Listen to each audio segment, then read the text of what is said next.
Jaya Radha Madhava Kunja Bihari Gopi Janavalabha Girivardhari Radha Madhava Kunja Bihari Gopi Janavalabha Girivardhari Jaya Radha Madhava Kunja Bihari Gopi Janavalabha Girivardhari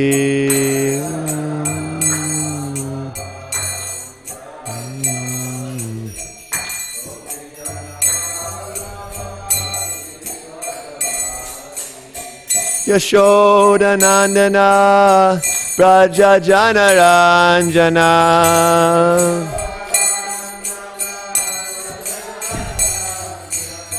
Yashoda Nandana Braja Janaranjana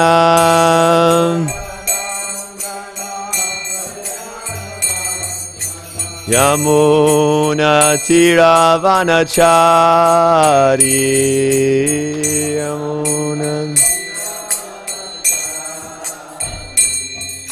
Yamuna Tiravanachari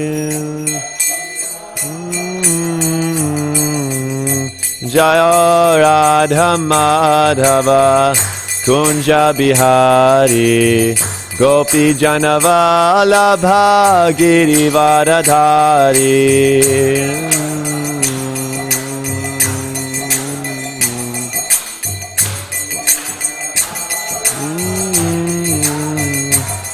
Yashoda Nandana Braja Janaranjana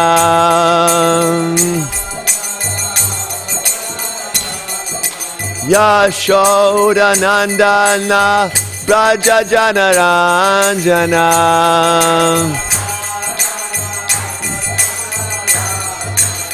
Yamuna Tiravanachari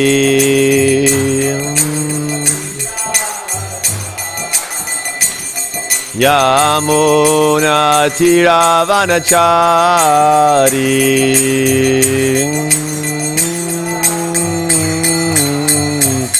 Jaya Radha Madhava Kunja Bihari Gopi Janavalabha Girivardhari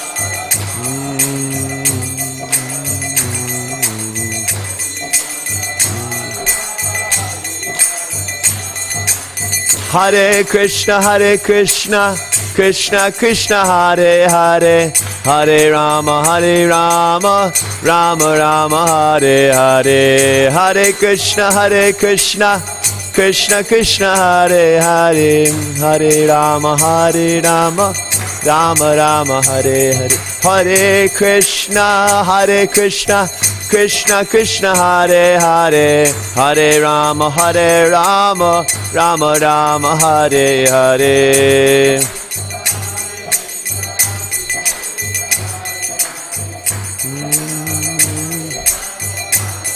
Hare Krishna, Krishna Krishna, Hare Hare, Hare Rama, Rama Rama, Hare Hare.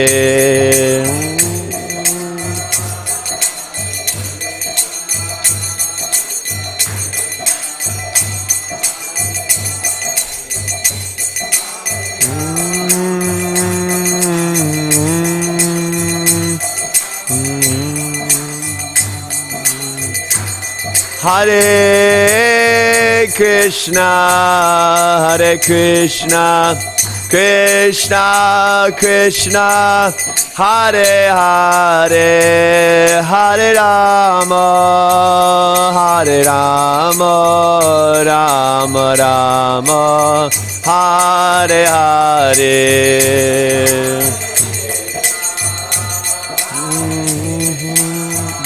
Krishna Krishna, Hare Hare, Hare Rama, Rama, Hare Rama, Rama Rama, Hare Hare. Gaura Premanande.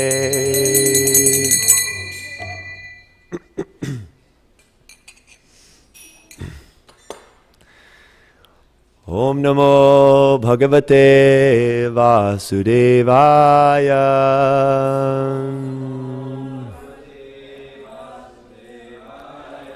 Om Namo Bhagavate Vasudevaya.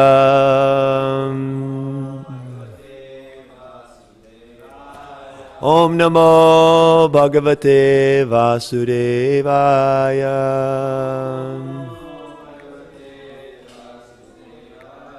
Narayanam Namaskritya Naram Chaiva Narottamam Devim Saraswatim Vyasam Tato Jayamudirayet Nashta Prayeshu Abhadreshu Nityam Bhagavata Sevaya Bhagavati Uttama Shloke Bhaktir Bhavati Naishtiki. Hare Krishna. Dear assembled sages, thank you for being here. There's many places you can be in the material universe. You could be on upper planets, you could be on lower planets, you can be at Disneyland, you can be at the Cotton Bowl. There's so many places you could be. But you chose to come here. You chose to come here, so thank you. Hare Krishna. So, I want to speak on and discuss with all of you this wonderful verse from the 4th canto of Srimad Bhagavatam. It's about cooperation. Does anyone think cooperation is an important principle? Not many of you seem to think it's an important principle. Yeah, it's difficult. In theory, it sounds nice. Yeah, we should cooperate. But then when someone's really getting under your skin, when someone's pushing your buttons, then cooperation is quite an austerity. So this verse comes at the end of the 4th canto. It's where, maybe you can help me, Gokulananda Prabhu, identify it. So, yes, the Prachetas, the sons of King Prachinabarhi, they do these intense austerities for 10,000 years, I believe. And they go to this huge lake and they submerge themselves underwater and they are preparing themselves to rule, to be ideal kings and fathers, husbands. And so they're preparing and purifying their hearts. And they happen to meet Lord Shiva, who gives them these wonderful prayers that they can recite and please the Supreme Lord. And by their doing this, actually Lord Vishnu himself appears after the end of their austerities. And in this verse that we will read, Lord Vishnu is saying, I'm so pleased with you because of your cooperative spirit, because you're all so friendly with each other. So I believe it's chapter 30. Okay. Bear with me just for one moment while I pull it up.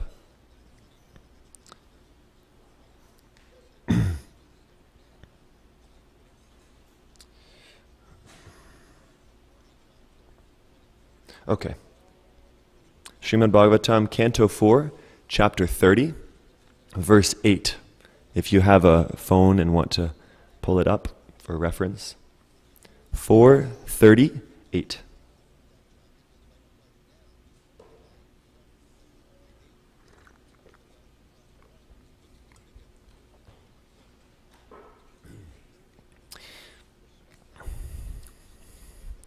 Does anyone need more time to pull it up? Okay.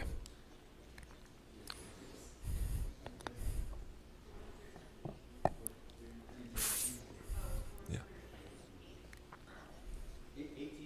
4:38. Yes. Okay. Those of you who have it pulled up, please repeat after me. Shri Bhagavan Uvacha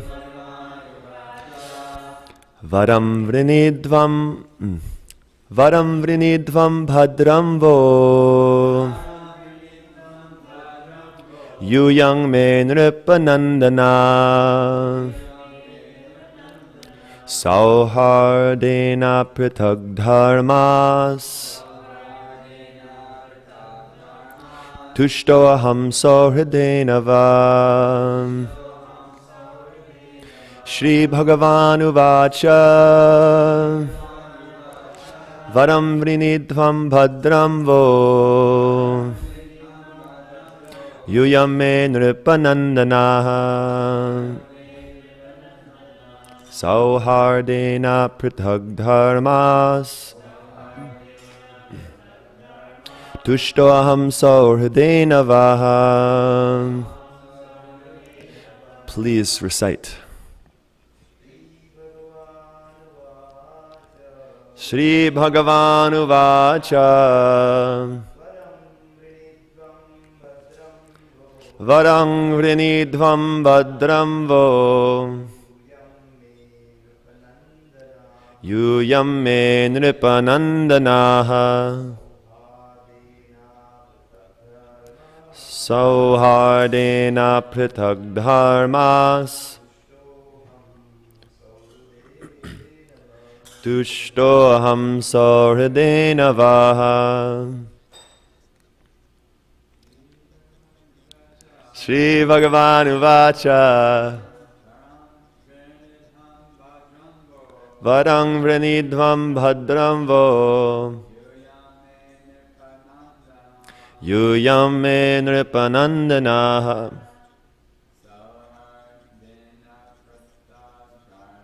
Sauhardena Prithag Dharmas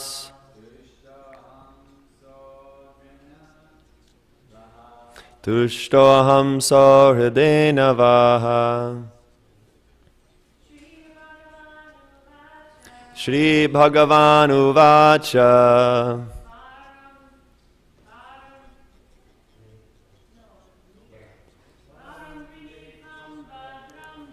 Vadam Vrinidvam Bhadram Vo Yuyam Me Nripanandanaha Sauhenardha Prithag Dharmas Tushto Aham Sauhridena Vaha.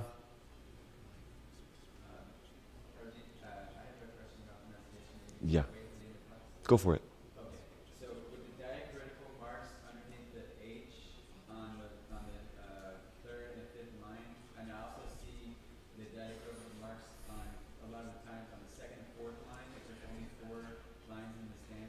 Yeah. I think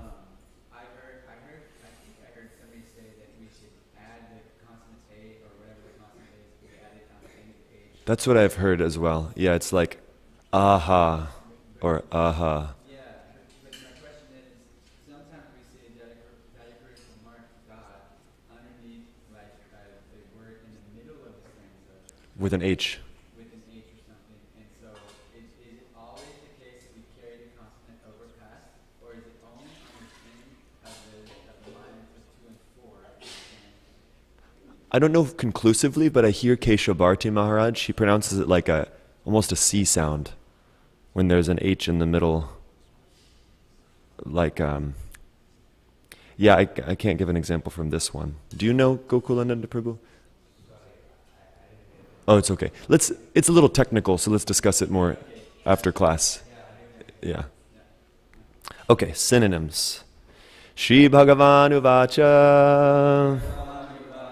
The Supreme Personality of Godhead said. Vadam, benediction. Vrinidvam, ask. Bhadram, good fortune. Vaha, of you. Yuyam, you. Me, from me. Nripanandana, O sons of the king. Sauhardena, by friendship. Apratak, non-different. Dharma, occupation. Tushta, pleased. Aham, I. Sauhridena, by friendship. Vaha, of you. Translation and purport by His Divine Grace, Srila Prabhupada Ki Jai. The Supreme Personality of Godhead said, "My dear sons of the King, I am very much pleased by the friendly relationships among you. All of you are engaged in one occupation, devotional service. I am so pleased with your mutual friendship that I wish you all good fortune.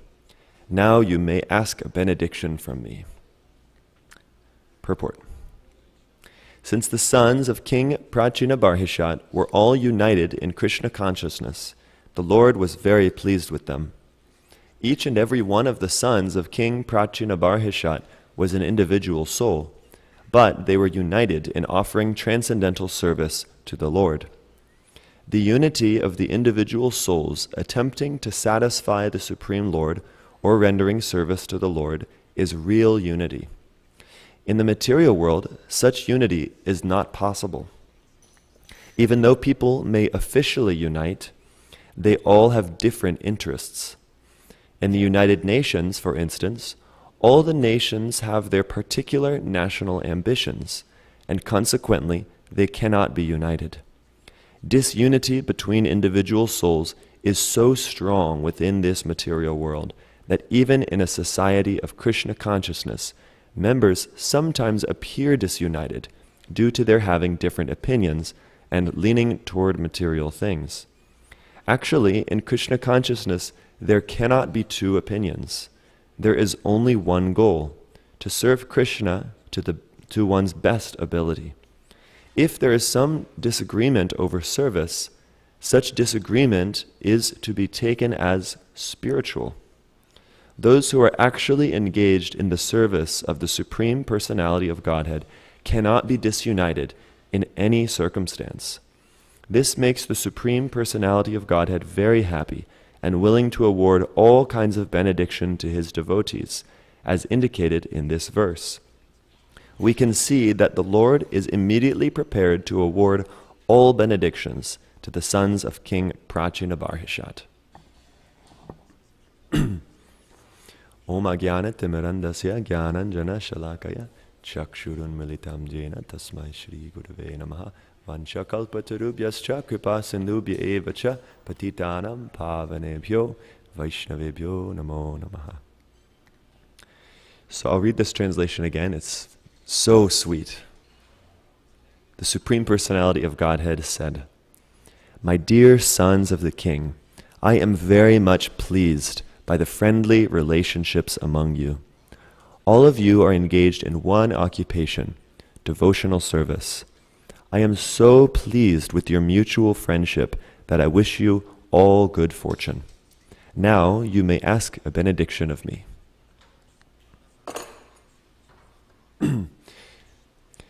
So Lord Vishnu, after this, he blesses these sons of King Prachinabarhishat with a really unique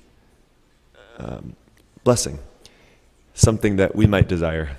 He says, "You will have full facility to enjoy the material world for 1,000,000 celestial years. And then you will come back to me. And while you're having this 1,000,000 years of enjoyment in the material world, you won't lose track of your Krishna consciousness." And that's pretty amazing, right? It's like you get your cake and you get to eat it too.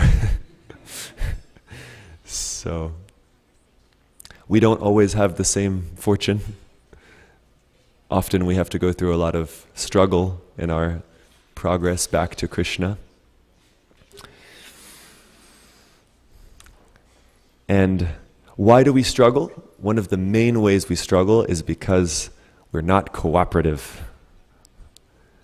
Right? Even Prabhupada says, in spiritual societies like ISKCON, we see that there is sometimes disagreement because the atmosphere of Kali Yuga is so strong, right? It's the age of quarrel and hypocrisy.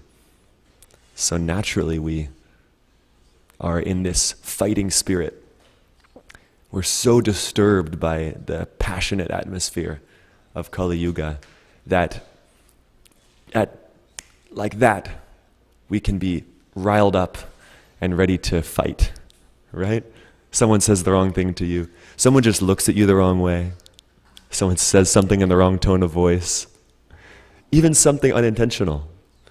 You're in a crowd and someone bumps into you and you get irritated. And we can speak harsh words and really do damage. There's an interesting analysis of communication that comes from the Nyaya scriptures from the Vedas that deal with logic and debate. If you take the ISKCON hermeneutics course, they discuss this. It's a wonderful course. It's called hermeneutics. Yeah, it means the process of how to interpret scriptures. So people have different ways that they understand the Srimad Bhagavatam and even Srila Prabhupada's teachings. So hermeneutics is the study of how do we interpret and understand these teachings. Is it available? It's available, yeah. You can take it. It's a wonderful course. It's meant to help us be more Brahminical and to have nice cooperative dialogues with each other. So definitely, please take this course if you haven't. I've taken it twice now and I'm ready to take it more because it's so insightful and really important for the future of this movement. So in that course, they discuss this categorization of dialogue. And the worst way to speak is called vitanda, which means that you just want to destroy the other person's argument. You don't even care to prove yourself right. You just want to smash them into the ground by showing them how wrong they are. So we see this in the political arena. It's something we see even in apparent spiritual discussions. I was talking with someone at a university, at Rice University last week, and he was asking me about what I believe, and very quickly I could see he just wanted to destroy me. He was coming from this strong material science, atheism viewpoint, and he was just ready to gun down every argument that I proposed. So at a certain point I just admitted, I feel really uncomfortable, and I don't think we're going to make it much, I don't think we're going to do much here. So this is called vitanda. And next is called jalpa,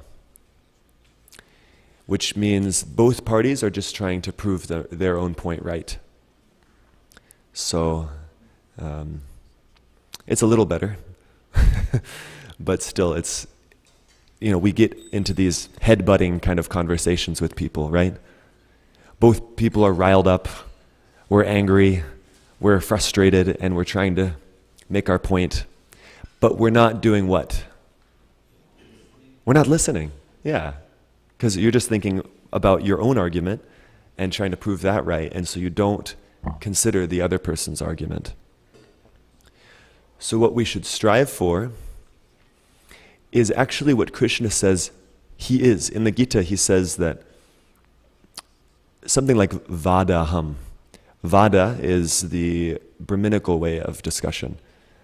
And it's where both parties are trying to seek the truth, and they're honest. So in this kind of discussion, you will admit when you're wrong. You have a point that you're trying to prove, but if somebody else proves a superior point, then okay, yeah, that makes more sense. So it takes humility. It's actually really foolish to consider that we don't think in this way all the time. Because what can we really know with our tiny brain? How much perspective do we really have?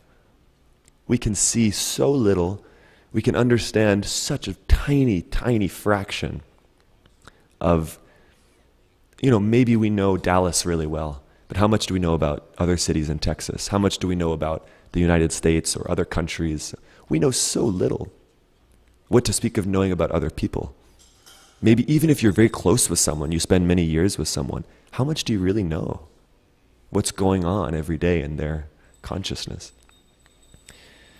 So, Krishna says, I am this type of speech, vada, where we're seeking the truth. And this is a cooperative spirit, that we're here working together to find what's true. I'm not so concerned with proving myself right. Let's just work together and reach the highest goal. And then it's beneficial for both, right? So this is how cooperation looks in communication.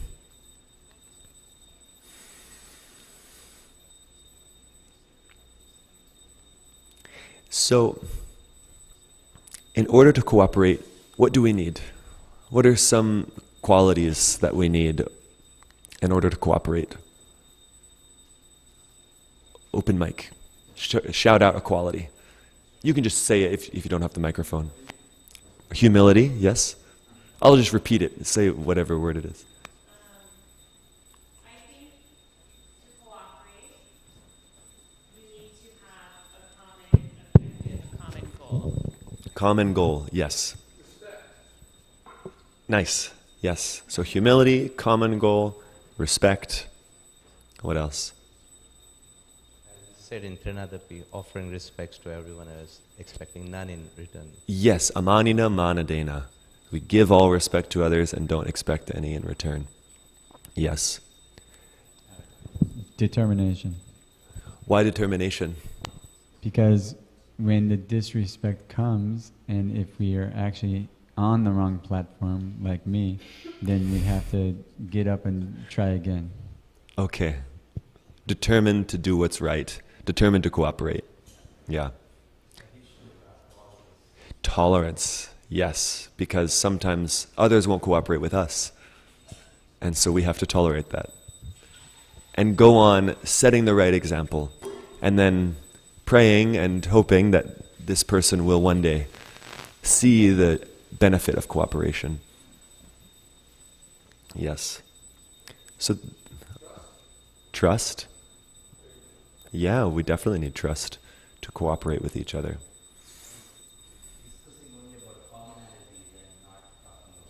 Nice. Yeah, focusing in more on what's uniting us rather than what's separating us. Although, yes? Yes, desire to understand the absolute truth and desire to understand the other person. Yeah, thank you. So these are some of the qualities we need to develop in order to cooperate with each other. And what did Srila Prabhupada say just before he was leaving this world? Your love for me will be shown by how you cooperate with each other. Yes. The whole purpose of Krishna consciousness is to please Krishna and to please the spiritual master. If we can do that, then automatically we will be Krishna conscious and automatically we will become very advanced. It's very simple. We just please the spiritual master, we please Krishna. And Lord Vishnu here is saying that he's so pleased with these sons of the Prachetas because they have these friendly relationships with each other. And you can just tell with a sober experience what it's like to not cooperate and how dramatic things become, how annoying, how frustrating, how we don't really progress towards our goals, versus when we do cooperate, how sweet it is, how wonderful it is. Walking into a temple room of devotees who you have good, trusting relationships with, who you care about, how sweet is that? Kirtans are so much better when you're cooperating, right? But if one person's just trying to, change the beat without considering what the other person wants, and one person's trying to change the melody, Some person's annoyed and standing in the back, and how good is a kirtan like that? So you can just tell from experience that cooperation is superior. So why don't we cooperate? What holds us back from cooperation? Again, opening it up. False ego. Yeah. Okay. Yeah. Ignorance, yes. Yeah, yes. Desire for profit, adoration, distinction. Aha, okay. Yes. Right. We want to be the one who knows what's right. We want to be the one who is the leader and the best one around. Yeah. So why else don't we cooperate with each other? Aha. Because we're envious. Yes. So, we know it's better to cooperate, and yet it's very difficult to cooperate. So what do we actually need to do? How can we overcome this lack of desire to cooperate? Identifying one's disease and then praying to the Lord and focusing on the treatment to cure the disease. Yes. Yeah, there's a wonderful prayer. I don't know where it's from. It's posted on the outside of the Vrindavan Institute for Higher Education, right by the Goshala there. And it's a prayer to Srimati Radharani. Pashandi aham aho nityam. It says, I am eternally a pashandi, which is an offensive person, a blasphemous person, an envious person. Pashandi. Pashandi aham aho nityam. Aho. Oh, this prayer is calling out, oh Radharani, I'm such a jerk. Pashandi aham aho nityam. Paraparada dharmakam. This is so interesting. It's my nature, it's my dharma to offend other people. Para is other people. Paraparadha, to make offenses to other people. Dharma is my dharma. Isn't that interesting? So we might see, wow, how often does my mind criticize other devotees? As much as I try, as much as I know the harm, aho, nityam, I'm always doing this. So, like Prabhu said, we pray, Kshamaswamam, forgive me, Hare Radha, O Radha, please forgive me. Dehi me sadhu dharmakam, make me a sadhu, make me a saintly person, so that I have a soft heart, and so I don't criticize others. It's such a wonderful prayer. So wonderful. So yeah, we need to get in this mood of calling out, Aho, Radha. Or we sing every morning, Ha ha Prabhu korodoya deho more padachaya. Right? Yeah, we should really call out when we're singing this bhajan. Just the last few days I've been really trying to go into the meaning of this bhajan. We have to call out, Ha ha Prabhu. You know? Narottam Das is calling out, please give me your mercy. I can't overcome these faults if it's not for you. Without the mercy of Krishna and his pure devotees, without the mercy of Srimati Radharani, how can we overcome this critical mentality?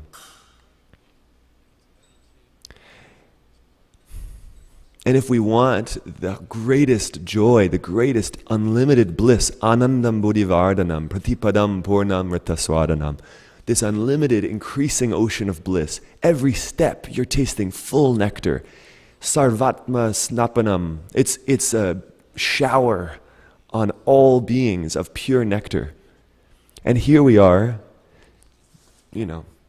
pouting in the corner because we're frustrated with someone who's not cooperating with us, someone who said something to us, someone who's not acting like we think they should.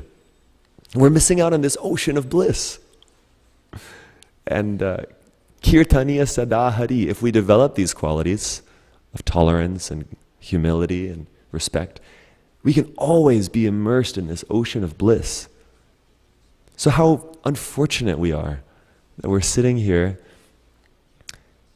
kicking and screaming as Krishna's trying to, he's saying, there's a party over here, what are you doing? Why are you just pouting? Why don't you come join me? So we should really long to have this. I really appreciate this point you brought up, Gokulananda Prabhu, that we should pray to have this critical mentality removed so that we can cooperate, please Krishna, and be blissful all the time. Prabhu, you have something? Yes. You said Kirtanya Sada Hari. Yes. Could you explain what that means? It means always chanting Hare Krishna. Yeah. Because chanting Hare Krishna, when you do it with a pure heart, it's like an ocean of nectar. And so someone who has that taste, they want to do it all the time. So how unfortunate are we? And there's this, I'll just share one verse and then I'd love to hear your point. This is from Rupa Goswami's glorification of the holy name. He says, Narada Vino Jivana Sudurmi Niryasam Madhuri Pura. That the holy name brings the Vina of Narada to life, because Narada is just flying around the universe and chanting Hare Krishna. And so the holy name brings life to Narada's Vina as he sings the names of Krishna. And it's a flood of sweet nectar flowing. So these descriptions are amazing, right? An ocean of nectar, Lord Chaitanya says. Rupa Goswami says it's like a flood of these flowing waves of heavenly sweetness. And here we are missing out on that. How unfortunate, right? So if we can cooperate, then we can very quickly get to that stage. Yes, please. Your name is? My name is Manjari Gopika. Manjari Gopika. Yes. Nice to meet you. Hare Nice Krishna. to meet you, Prabhu. It's a wonderful class. But I just wanted to share because my husband had said about praying, and I wanted to share our spiritual master, Radha Swami. He once gave a class. It was an initiation class. I was there. And this story always stayed in my heart. It was in 2015, and when I saw him recently, I told him I still think about this story. But he had spent many of his brahmacharya years in New Vrindavan in, I think, the early 80s, which was a very austere time in ISKCON in general, but definitely New Vrindavan that was just mud and rain and no insulation in homes. And his duty was to, one of his services was to work take care of the cows. And he shared that he had a godbrother that he would take care of the cows with. And he said that this godbrother was completely the opposite of him in every way. Almost, he didn't use this word, but the way he was describing it was almost offensive. This other godbrother was just the opposite. The way he talked, the way he walked, his motivations for doing things, his, just everything about him. And so they did not get along in the beginning. He did not want to do this service with him. He didn't want to do this service at all. But and in that austere condition of being cold and wet all the time with somebody you don't get along with, he came to the point where he just prayed and he made a determination, I have to find a way to work with this other devotee, with my godbrother. And so what he focused on was that we have the same goal. We are here to please Prabhupada. And he just focused on what they could do together and not so much on what their opposite natures were. And he said that devotee became one of his closest friends up until he left his body several decades later. Wow. Thank you so much. We all have experience of something like this, right? And my experience is that Krishna specifically puts these people in my life to help me to become more cooperative and to specifically expand the parts of myself that are lacking, right? So, really nice example. Yes, Nanda Braj Prabhu. Let me come join the group. Prabhu, my question is that sometime out of it seems to me sometimes we have this compassionate nature, like, okay, I need to work with each other, and I want to, I want this project to work, And so our compassion tries to work things out, but it's actually not, it seems not to be good for the situation. It might be unhealthy. People, like for instance, people have agreements and they're breaking the agreements and stuff. So I'm going through something where I'm trying to like understand where my compassion is being sentimental. And sometimes I'm concerned that my desire to work with somebody or be compassionate to them is sentimentalism. But when I hear this class, I start to think, oh, well, maybe you're being, hard-hearted. So I'm curious your thoughts on this understanding of compassion, cooperation. When is it always right, or is there some times where we just have to say, hey, this isn't good for that person, myself, or the people around us? Yeah, thank you. It reminds me, Keshava Maharaj on Sunday morning quoted this study of the most compassionate people, and paradoxically, they're the ones who are able to set boundaries the best. So, yes, we're striving to be compassionate, but a Madhyama Adhikari with an envious person doesn't associate. And they'll set a strong boundary and say, I respect you, but I'm not going to be close to you. Just like we might love tigers, but we're not going to spend time with them. But then when it comes to agreements, community agreements, if people are breaking the community agreements and we're not upholding that, then it dissolves the fabric of the whole community, because the community is rooted in principles. And if we're allowing people to just totally disrespect those principles, then others will see that disrespect. They'll see that the leaders aren't doing anything about it, and then nobody will follow the principles. So to be compassionate, like a Kshatriya, sometimes has to be strong, and they will kill if someone is going to cause harm to others. So we sometimes have to set boundaries in order to uphold the fabric of a community, to maintain the principles of a community. Does this help? Maybe there's other points.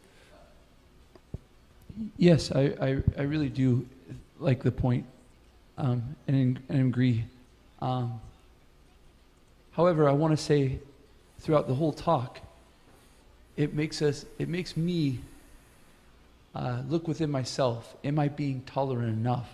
Am I being compassionate enough? Am I being patient enough? Am I being trusting enough? So I think that's a really good point, is to have nice boundaries, but to always inside yourself say, hey, are you stretching as much as you need to stretch? Or could you stretch a little bit more? Mm-hmm. So that we, like the Pandavas, I mean, how much did they stretch? Over and over and over and over and over and over. Yeah.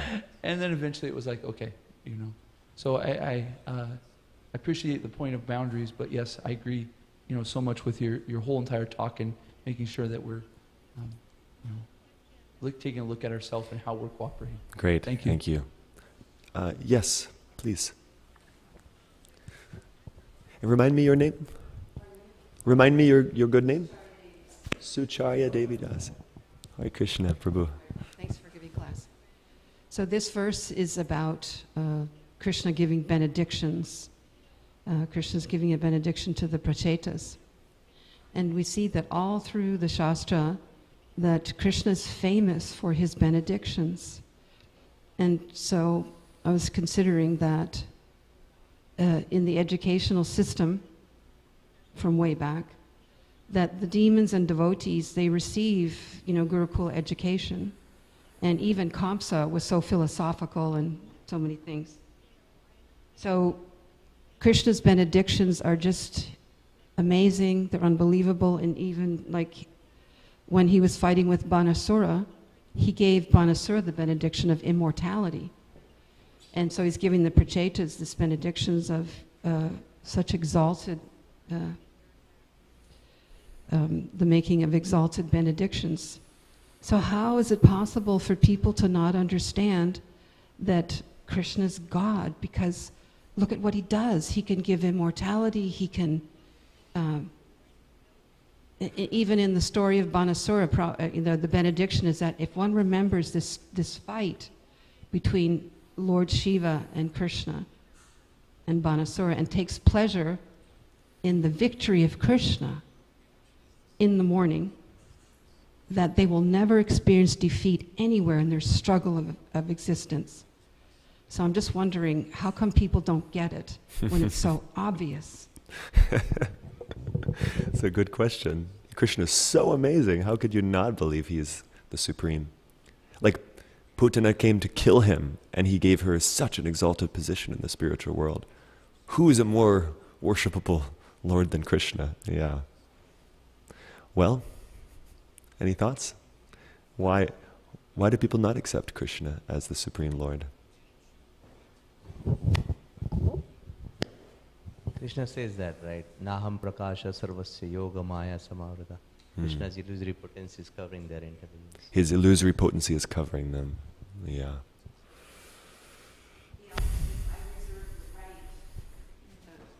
Krishna says, I reserve the right to not reveal myself to everyone. It's his personal feelings and benedictions, and he's God and he's very personal. Yes.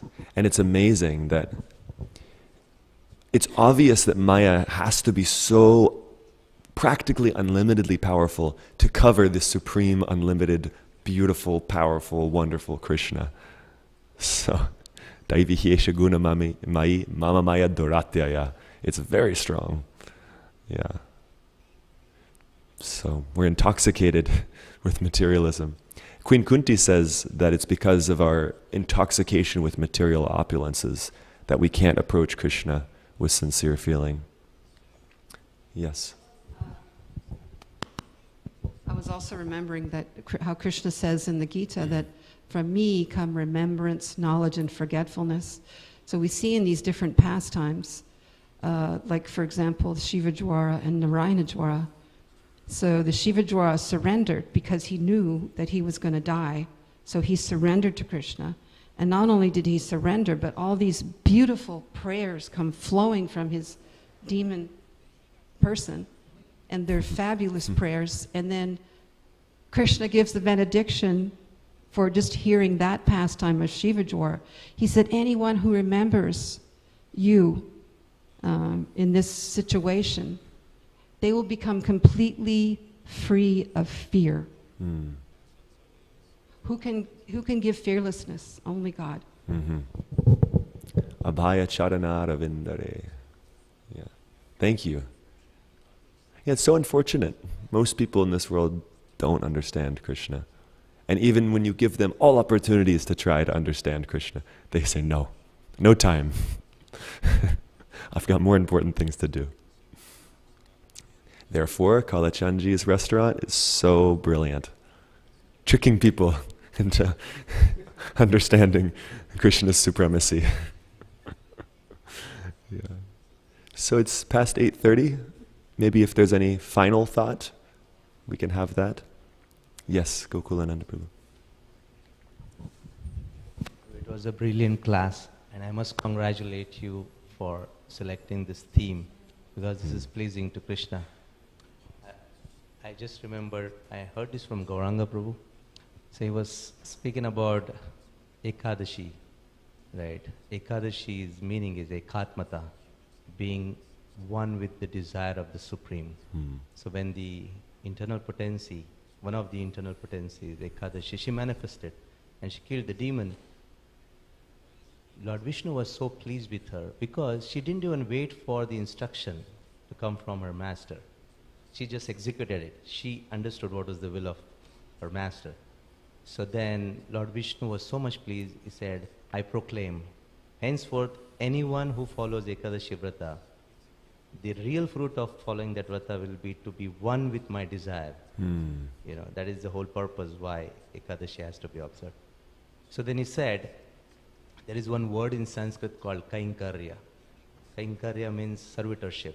So, Kim Karomi. The devotees or servitors, servants of the Lord, they're always, you know, thinking, how do I serve you, my Lord? Kim Karomi. So they are always meditating what should I do to please the Lord? That's called chinta. Chinta means anxiety. That is their anxiety. And when they're thinking, that is called chintan, meditation. That is their meditation. So, Lord is pleased with that kind of meditation. And that's why I said I wanted to congratulate you for selecting this particular topic. As you said, Srila Prabhupada, he said, if you want to please me, cooperate, right? So this is the mood of Guru and Krishna. So, it's very easy to please the Lord when we come across these particular topics like prachetas, right? We know this is what they did, and this is how Lord is pleased. So such a simple principle, very difficult to follow, Yeah. but very important topic. Thank you very much for selecting. Thank you, Prabhu. Srila Prabhupada ki jai. Did you have one? Okay. Grantaraj Srimad Bhagavatam ki jai. Cooperating to please Srila Prabhupada ki jai. Gaura Premanande Hari Hari Bol.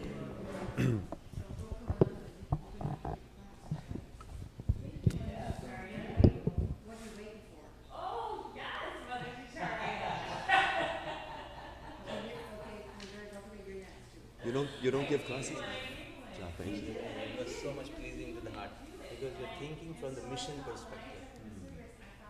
Not because most of the classes are from how do I get rid of my anarthas, my sadhana, it's all about me. But you're thinking about the mission, and anyone like I heard from my Guru Maharaj, if you're praying for ourselves, Krishna may or may not fulfill it. But if you're praying for others, immediately, okay, I fulfill it. I answer your prayer.